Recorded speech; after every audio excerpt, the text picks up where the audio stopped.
Hey guys, have you ever gone out and got ready to mow your lawn or to use your lawnmower, and when you hit the key all you hear is a click and the motor doesn't turn over? Well, I'm going to show you a quick way to solve that problem today on today's little tip here, and that is simply by replacing your starter solenoid. Now this starter solenoid works one purpose and one purpose only, and that is to engage the starter to turn the engine over, to fire up and start the engine. Now, if for any reason this circuit is broken, it won't engage. But if you just hit your key and you hear it clicking, chances are that the contact between these 2 points has got dirty or failed and it's not engaging the starter. Now, we're going to go ahead today and we're going to show you how to correct that problem. It's something really easy you yourself, the homeowner, can do and save yourselves a bunch of money and a bunch of time. So stick around. We're going to show you how to do that here on today's video.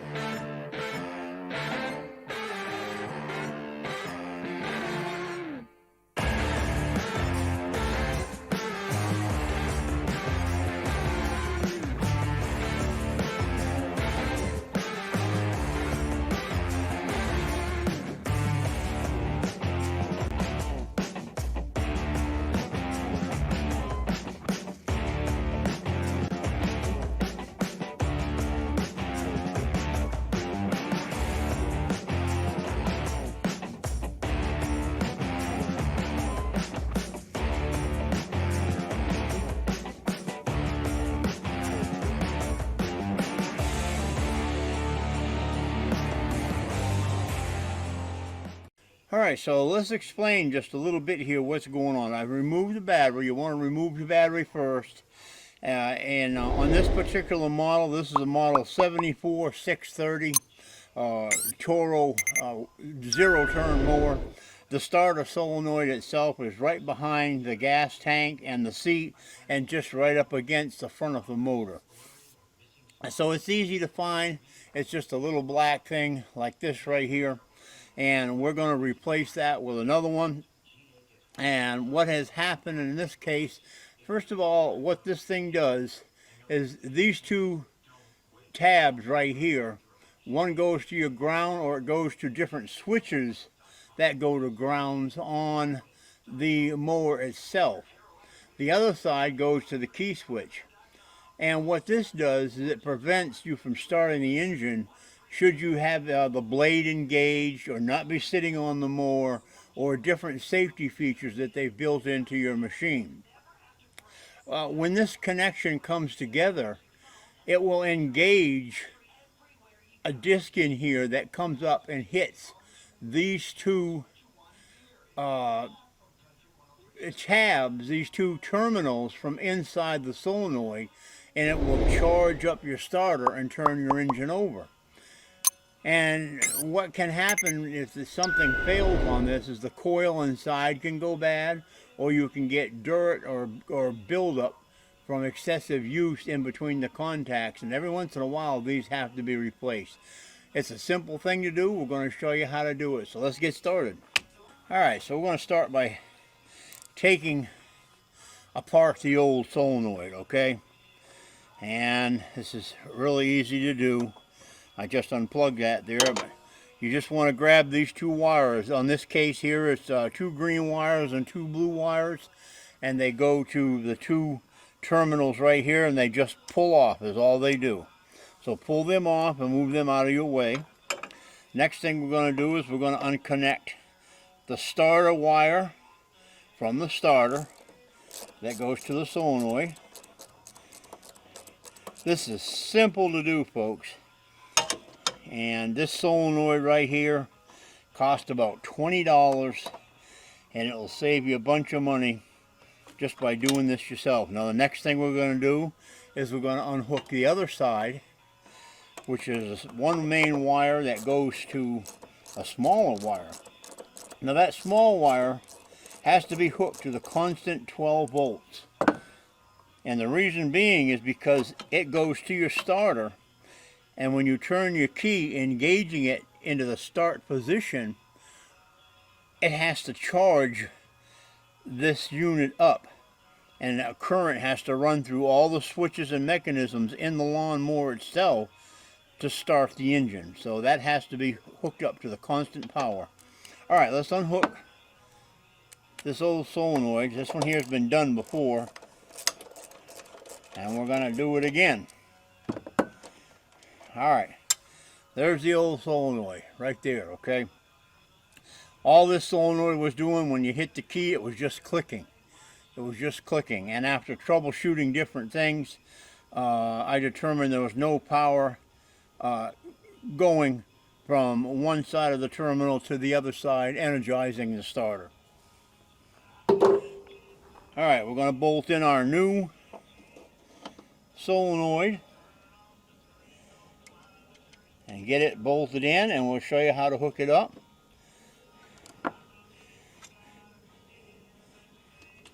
Which is really simple to do.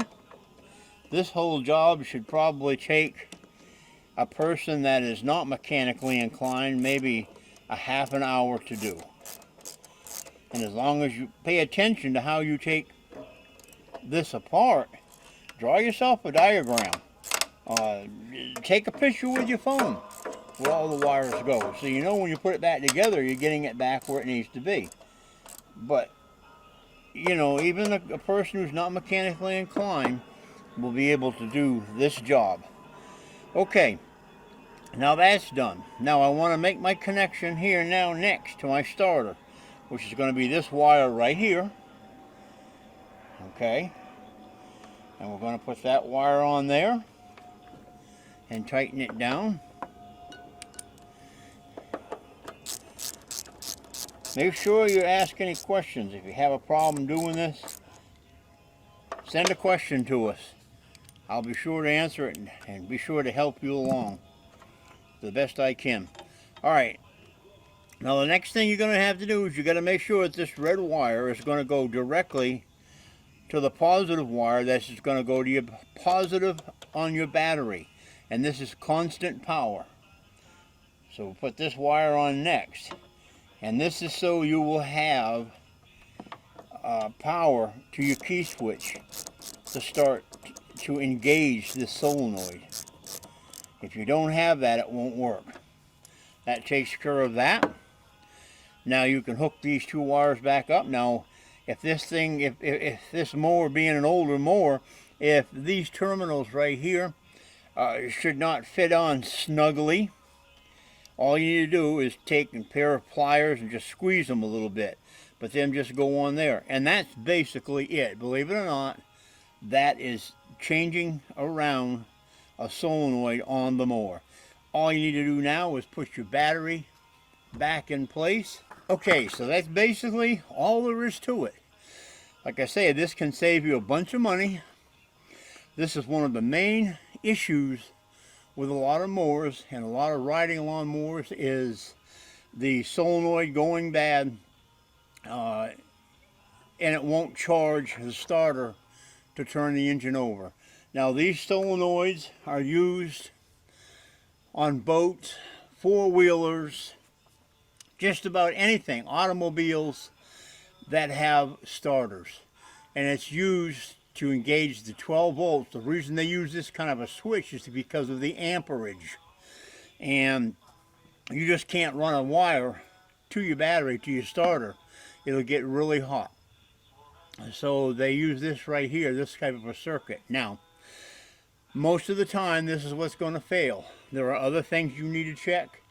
If you just run a test light between these contacts when it's clicking, one of them that has the hot wire from the battery should be hot all the time. The other side should not become hot until you hear it click. If your light lights up and it clicks, when it clicks, it could be that your starter has gone bad, because that's the only connection between one point and the starter is the wire to your starter. So if this is charging, if both sides are charging up when you hit your key, your starter could be bad. But if it's not, then this is what needs to be replaced. Now if this is not clicking, then you have other issues. What you have a problem with is that these are not becoming hot to make the coil kick up to charge these terminals. So you've got a faulty switch someplace. All your handles on these type mowers, if they're not in the right position, your mower won't start. Most all of your seats have a seat switch that will make it so it won't start. Even if your blade is engaged when you try to start your mower, it won't start. So you may need to have to check them things, and if it gets too technical, then you may have to bring it to a repair shop to have it done. But if you can do this job yourself right here, you'll save yourself a couple of $100 real fast for 20 minutes worth of work. If you have any problems, you have any issues or questions, please feel free to contact me. And within a day, depending on when YouTube decides to get your comments to me, I will answer your questions and try to help you out. So that's it for today's little service repair job. I hope you enjoyed it, and I hope this will help you fix your lawnmower or even your boat engine. You're going to have one of these. So until next time, I'm Jim Carr, and I hope you enjoyed this video, and we'll catch you on the next one.